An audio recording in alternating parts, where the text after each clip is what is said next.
Sir DVS గారు, ముఖ్యంగా ఈ రోజున రాష్ట్రం పెద్ద అప్పుల్లో ఏమీ లేదు.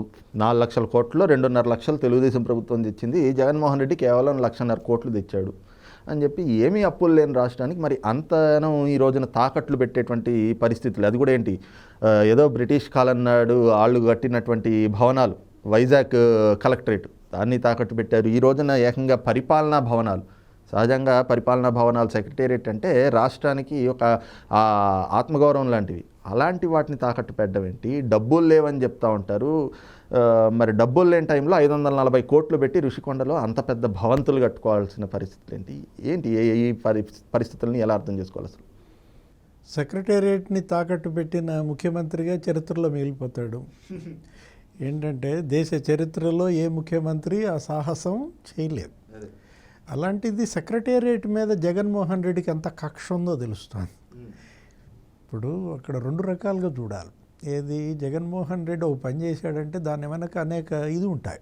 ఏది, అతనంత కక్ష పెట్టాడు, దాన్ని చంపాలని చూశాడు. ఇప్పుడు వీలుగాగా ఇప్పుడు ఇలా తాకట్టు పెట్టి ఆనందిస్తున్నాడు. ఏది, లేకపోతే సెక్రటేరియట్ తాకట్టు పెట్టడం ఏంటి?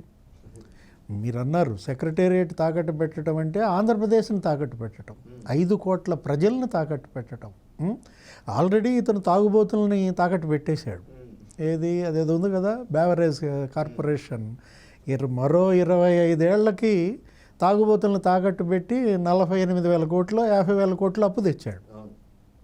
మద్యపాన నిషేధం చేస్తానన్న పెద్ద మనిషి ఇంకో 25 ఏళ్ళు నా రాష్ట్రంలో తాగుబోతుల్ని పెంచుతా, నాశనం చేస్తా, వాళ్ళ లివర్లు జడగొడతా, నాకు అప్పు ఇవ్వండి అంటే మరి అదో పనికి మాలింది ఎవరో వాళ్ళు 50,000 కోట్లు ఇచ్చారు. ఇప్పుడు ఈ సెక్రటేరియట్ తాకట్టు పెట్టాడంటే అతను బరి తెగింపు కనపడతాడు. ఏది, ఇప్పుడు ఇందాక మీరు అన్నారు, ఏమన్నారు, 1.5 కోట్ల జగన్మోహన్ రెడ్డి అప్పు చేసింది. అది కూడా కొడాలి నాని లెక్కలు చెబుతున్నట్టున్నాడు. ఆయన చెప్పింది 1.5 కోట్లే చేశాడు జగన్మోహన్ రెడ్డిని. 2.5 లక్షల కోట్లు చంద్రబాబు చేశాడు. ఇంకా మా మనిషి మా అన్న 1.5 కదా, మొత్తం 4 లక్షల కోట్లను ఏదో చెప్పినట్టున్నాడు. కొడాలి నాని కూడా అర్థశాస్త్రం మాట్లాడుతున్నాడంటే ఇక బూతులు సిగ్గుపడతాయన్నమాట. అంబేద్కర్ గురించి కూడా మాట్లాడినట్టున్నాడు దాంట్లోనే. ఏమన్నా చెప్పాడా అంబేద్కర్ ఏమన్నా తాకట్టు పెట్టొద్దని? ఇదేమన్నా రాజ్యాంగంలో రాసుందా? సెక్రటేరియట్ భవనాలు అంటే కేవలం 10 ఎకరాల పొలం మాత్రమే, ఎకరాకి 2 కోట్లు లెక్కని 20 కోట్లు అన్నాడు. అదేమన్నా చంద్రబాబు గారి బాబు సొత్తనో ఏదో అన్నట్టున్నాడు. నీ బాబు సొత్త నువ్వు తాకట్టు పెట్టడానికి? జగన్మోహన్ రెడ్డి బాబు సొత్త పెట్టుకోండి, అవి లోటస్ పాండ్ పెట్టుకోండి, లేకపోతే యలహంక ప్యాలెస్ పెట్టుకోండి. ఇప్పుడు ప్రశాంత్ కిషోర్ అన్న మాటలు అక్షర సత్యాలు. అతను ఏమన్నాడు, ఇప్పుడు sitting in a palace, sending DVDs, not giving oats అనో ఏదో అన్నాడు. After all you are spending people money అని కూడా అన్నట్టున్నాడు. నువ్వు ఖర్చు పెడుతుంది నీ సొంత సొమ్ము కాదు, నువ్వు దానం చేస్తున్నాను అనుకుంటున్నావు, ఈ బటన్ నొక్కుతున్నాను అన్నట్టుగా అంటున్నావు. 124 సార్లు నొక్కిన బటన్ ఊడిపోయిందని కూడా అన్నట్టున్నాడు. ఏది, నొక్కి నొక్కి నొక్కి ఆ బటన్ కూడా ఊడిపోతున్న దీంట్లో 12 లక్షల కోట్ల అప్పు. 4 కాదు, మూర్తి గారు చెప్పారు కదా, 12 లక్షలు అంటే ఇతను చూపిస్తుంది, వీళ్ళు చెప్తోంది ఏంటి, నికర రుణాలు. కాగేముందంటే దీనికి ఆర్థిక వ్యవస్థకు అబద్ధాల మేకప్ వేశారంది. చూసావా ఒక సెంటెన్స్లో ఎంత అర్థం ఉందో, అబద్ధాల మేకప్. నేను ఆశ్చర్యపోయి, ఇదేంటి మేకప్ అంటే మామూలుగా మనకు తెలిసింది ఆడపిల్లలు వేసుకునేది, అది వేరు.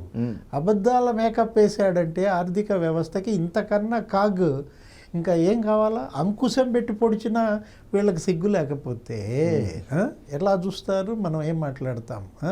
ఆర్థిక విస్ఫోటనం అని ఆంధ్రప్రదేశ్లో ఎక్స్ప్లోజన్, ఏది అప్పుల విస్ఫోటనం అన్నమాట. 4 లక్షల కోట్లు కాదు, నువ్వు పెండింగ్ బిల్సే 2 లక్షల కోట్లు ఉన్నాయి. కాంట్రాక్టర్లకు ఇవ్వాల్సిన పెండింగ్ బిల్స్ ఎంత ఉన్నాయి? 2 లక్షల కోట్లు. వీళ్ళు ఇంకా వేరే ఉద్యోగస్తుల బకాయిలు కావచ్చు, లేకపోతే కార్పొరేషన్లకు సంబంధించినటువంటి నిధులు దారిమళ్లించడం కావచ్చు, అవి ఒక 4-5 లక్షల కోట్లు ఉన్నాయి. ఏది, వీళ్ళు తెచ్చినవి కార్పొరేషన్ల ద్వారా. ఇప్పుడు దీనికే ఉంది కదా, బేవరేజ్ కార్పొరేషనే 50,000 కోట్లు. ఇలాంటి పరిస్థితుల్లో అవన్నీ వదిలేసి, అదే కదా అబద్ధాల మేకప్ అన్నది. మనకి సంవత్సరంలో ఎన్ని రోజులు? 365 రోజులు 365 రోజుల్లో సండేస్ తీసేయి, ఉమ్. ఫెస్టివల్స్ తీసేయి, ఓ 25-30 పోతాయా? అంతే. ఆ? ఓ 30 పోతే ఇంకెంత మిగిలింది? ఇంకొన్ని 325 రోజులు. 300 రోజులు వేసుకుందాం, 65 రోజులు తీసేసి. 325 రోజుల్లో అప్పుదాంది లేదు. ఉమ్. ఏది ఓడీకి వెళ్ళని రోజు లేదు, వేజ్ అండ్ మీన్స్ తేని రోజు లేదన్నమాట. ఇంతగా అప్పుల్లో ఆంధ్రప్రదేశ్ను ముంచినటువంటి ముఖ్యమంత్రిని చరిత్రలో చూడలేదు. ఇప్పుడు ఈ తెచ్చిన అప్పులు ఏం చేశారని అడిగారు మూర్తి గారు కూడా. 12 లక్షల కోట్లు ఏం తెచ్చాడు కదా, ఆ తెచ్చినవి ఏమయ్యాయి? పోలవరం అసలు ఏమి 2%, 3% కూడా కాలేదని చెప్తున్నారు. అన్ని ప్రాజెక్టులు పడకేశాయి, క్యాపిటల్ ఎక్స్పెండిచర్ అసలు లేదు, ఇళ్ళు కట్టలేదు. మరి ఏమయ్యాయి ఆ డబ్బంతా, ఈ తెచ్చిన అప్పులంతా? ఇది వాళ్ళ ప్రజల్లో ఉన్న ప్రశ్న. దీనికి సమాధానం చెప్పాల్సింది జగన్మోహన్ రెడ్డి.